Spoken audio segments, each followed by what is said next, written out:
Katika kuadhimisha siku ya wanawake duniani, simulizi ya mwanamke mmoja kutoka jijini Dar es Salaam imegusa mioyo ya wengi.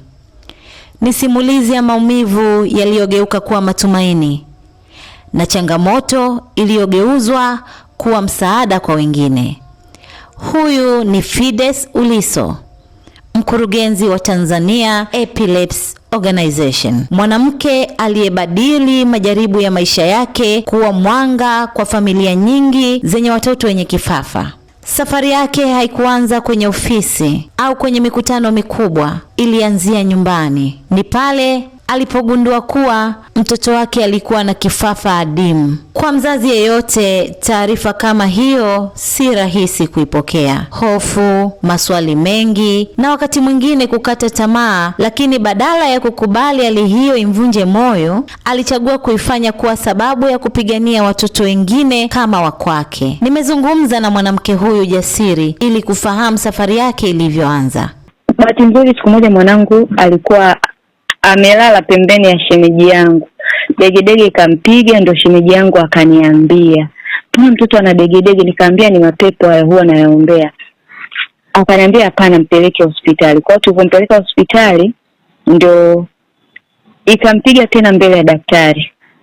Na kuanzia hapo ndo sasa tukaanza matibabu. Haikuwa rahisi kwa sababu mwanangu ana aina ya kifafa ambacho kinakaa kwenye makundi ya vifafa adimu. Kwa hiyo ilikuwa ni changamoto sana kuweza kupata dawa husika, kwa sababu aina haya makundi vipimo vyake wanasema ni vile vya genomic, vya kupima genetics, kuweza kujua ni aina gani ya kifafa. Na kwa hapa nchini hakukuwa na hivyo vipimo. Kwa hiyo ilitupa shida kidogo, lakini shukuru Mungu wataalamu wa Muhimbili waliweza kusaidia. Na yeye sasa hivi anatumia dawa, japokuwa tujaweza kucontrol kabisa zile degedege, lakini dawa zimemsaidia kwa kiasi kikubwa. Hapo ndipo wazo likazaliwa. Wazo la kuanzisha shirika ambalo lingekuwa sauti ya watoto wanaoishi na kifafa pamoja na wazazi wao. Hivyo ndivyo Tanzania Epilepsy Organization ilipoanzishwa, ikiwa na lengo la kutoa elimu, msaada, matumaini kwa familia nyingi ambazo mara nyingi hukosa uelewa kutoka kwa jamii. Lakini safari ya kuanzisha shirika hilo haikuwa rahisi. Nimemuuliza changamoto gani alikutana nazo wakati wa kuanzisha. Wengi waliamini kwamba tunaanzisha shirika ili tu tunaomba misaada, yani tuonewe huruma kwa sababu nina mtoto mwenye changamoto. Lakini kwangu mimi haikuwa hivyo. Tulikuwa tunahitaji dawa zipatikane, tulikuwa tunahitaji kufanya masuala ya uchechemuzi, tunahitaji kuonyesha jamii kwamba kifafa kinasababishwa na nini na vitu kama hivyo. Tulianzisha shirika kwa sababu tuligundua kwamba hakuna elimu ya kutosha. Watu wengi hawaendi hospitali, wanafikiria ni mapepo, wanaenda kwa waganga, wanaenda makanisani, au wanatafuta tu njia zote za kufanya matibabu bila kwenda hospitali, ambapo sasa hiyo ni hatari sana, kwa sababu huyu mtoto au huyu mtu mwenye kifafa anakuwa amekosa zile huduma za mwanzo na madhara yanakuwa ni makubwa zaidi. Lakini kwenye shirika letu mtu utakuja muda wote, tutakupa muda wa kusikiliza, tutakuelezea, lakini pia tutapambana kuondoa unyanyapaa uliopo kwenye jamii. Kupitia shirika hilo, watoto wanaoishi na kifafa na mahitaji maalum wanapata nafasi ya kupata elimu, msaada wa kiafya, pamoja na mazingira ya kujiamini kama watoto wengine. Lakini bado kuna changamoto kubwa ya mitazamo ya jamii kuhusu watoto wenye hali hii. Nikamuuliza anasemaje kuhusu mitazamo hiyo.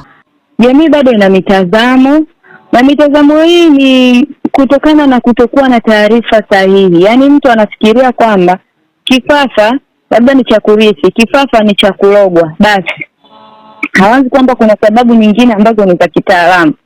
Kwa hiyo sasa hizo ndio zinazosababisha jamii inawachukulia watu vibaya. Wengine wanaamini kwamba ukiwa na kifafa unakuwa ni una changamoto ya afya ya akili, wakati sio kweli. Umeona? Kwa hiyo jamii ina mitazamo hasi. Wengine wanaamini kifafa kinaambukiza, sijui mate akikugusa, sijui mtu akijamba, sijui mtu akifanya nini, sijui, yani kuna mitazamo tofauti kutokana na jamii. Lakini ukweli ni kwamba kifafa hakiambukizi, kifafa sio uchawi, kifafa sio laana. Pia mikosi ni changamoto kama ilivyokuwa changamoto nyingine, na mtu yote mwenye ubongo anaweza kupata kifafa katika umri wowote. Kwa jamii inatakiwa ielewe wasio wanajaji au wananyoshea watu vidole kwa taarifa ambazo ni za uongo, wanaumiza, wanajeruhi watu. Nikampa pia dakika moja ya kuwahamasisha wazazi wanaopitia changamoto kama yake, naye akasema yafuatayo. Cha kwanza, mimi ningempongeza kwa sababu Mungu hajakosea. Yaani wewe Mungu aliyeruhusu uweze kulea huyo mtoto mwenye mahitaji maalum, Mungu amekuchagua wewe kwa sababu anajua unaweza. Na kama unaweza, usimwangushe Mungu.